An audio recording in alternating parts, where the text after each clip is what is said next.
హరే కృష్ణ. మనిషి జీవితంలో అత్యంత విలువైనది కోల్పోయేది ఎక్కడో తెలుసా? కేవలం ఆలస్యం దగ్గరే. రేపు చేద్దాంలే, ఇంకొద్దిసేపట్లేద్దాంలే అనే చిన్న వాయిదా పద్ధతి ఎన్నో గొప్ప అవకాశాలను, విజయాలను మన నుంచి దూరం చేస్తుంది. మనం ఉత్సాహంగా నేనే అందరికంటే ముందు ఉంటాను అని మాటిస్తాం, కానీ సమయానికి వచ్చేసరికి అందరికంటే వెనుకబడిపోతాం. సరిగ్గా ఇలాంటి మనస్తత్వం ఉన్న వారి కోసమే 1000 ఏళ్ల క్రితమే గోదాదేవి తిరుప్పావై 14వ పాశ్రంలో ఒక అద్భుతమైన వేకప్ కాల్ ఇచ్చారు. ఈరోజు మనం 14వ రోజుకు చేరుకున్నాం. ఈ పాశ్రంలో లేపబడుతున్న గోపిక చాలా చమత్కారి. రేపు పొద్దున్నే నేనే మిమ్మల్ని లేపుతాను అని ప్రగల్భాలు పలికింది. కానీ ఇప్పుడు అందరూ లేచి వచ్చినా ఇంకా గాఢ నిద్రలోనే ఉంది. ఆమెను నిద్రలేపే క్రమంలో అందులో దాగున్న జీవిత సత్యాలు ఈరోజు మనం తెలుసుకుందాం.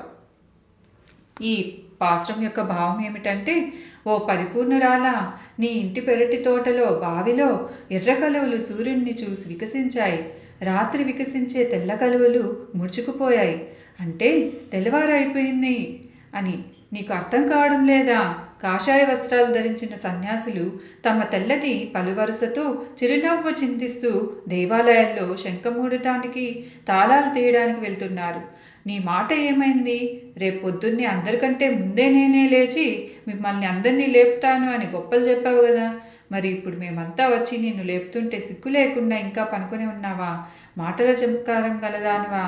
ఇకనైనా లేచిరా.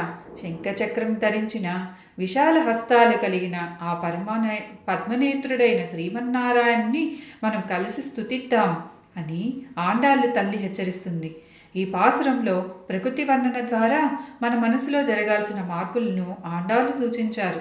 ఎర్ర కలువలు వికసించడం అంటే మనసులోని జ్ఞానం ఉదించడం, తెల్ల కలువలు ముడుచుకోవడం అంటే అజ్ఞానం తొలగిపోవడం అని అర్థం.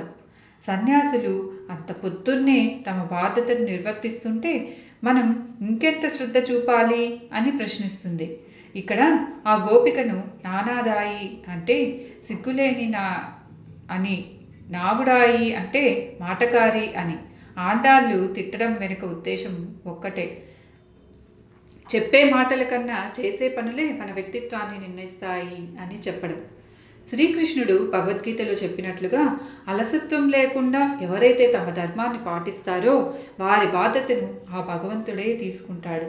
కాబట్టి జీవితంలో స్నూప్ బటన్ నొక్కడం ఆపేసి బద్ధకాన్ని వదిలించుకుని ఇచ్చిన మాట నిలబెట్టుకునే దిశగా మనం అడుగు వేయాలి. అప్పుడే ఆ శంభు చక్రవర్తి